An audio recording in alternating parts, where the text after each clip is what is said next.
Assalamualaikum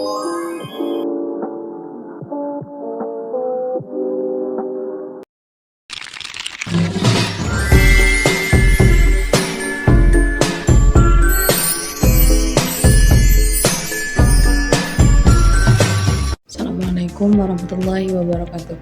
Saya Ajahro Khairuniza dari kelas PAI 2A dengan NIM 01012501 Saya dari semester 2 dari Prodi Pendidikan Agama Islam. Saya di sini akan menjawab beberapa poin. Poin yang pertama, tolong jelaskan hakikat manusia dalam Islam. Jawabannya, manusia adalah makhluk individu, sosial, dan hamba Allah. Pendidikan bertujuan untuk berpotensi agar manusia lebih berilmu, berakhlak, dan bertakwa. Baik, saya akan menjawab poin yang kedua, yaitu pendidikan Islam sebagai pendidikan sepanjang hayat. Jawabannya adalah pendidikan Islam berlangsung dari lahir sampai meninggal.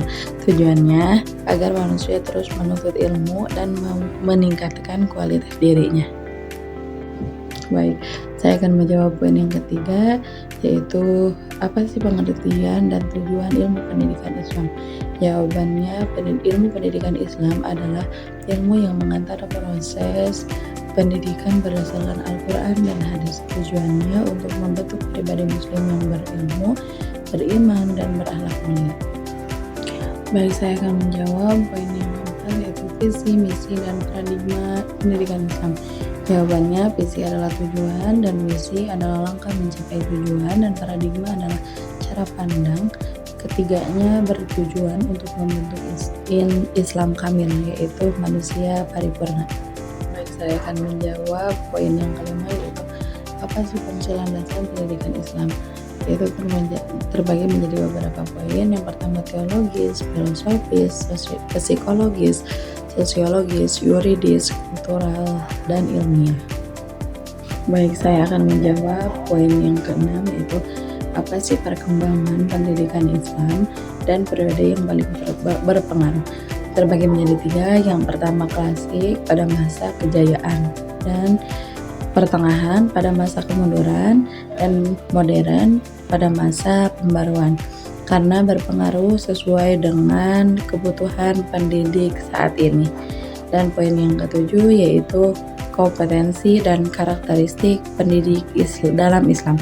Jawabannya, pendidik harus menguasai materi, mampu mengajar, berakhlak mulia, jujur, baik, sabar, dan menjadi teladan.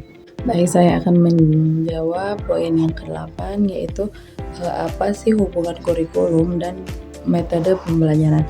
Jawabannya adalah kurikulum menentukan tujuan pembelajaran, sedangkan metode adalah cara mencapainya. Baik, saya akan menjawab poin yang ke-9, yaitu apa sih tantangan pendidikan Islam saat ini dan apa solusinya. Jawabannya adalah tantangan adalah globalisasi, teknologi, dan degradasi moral. Solusinya adalah memperkuat pendidikan akhlak dan memanfaatkan teknologi secara positif.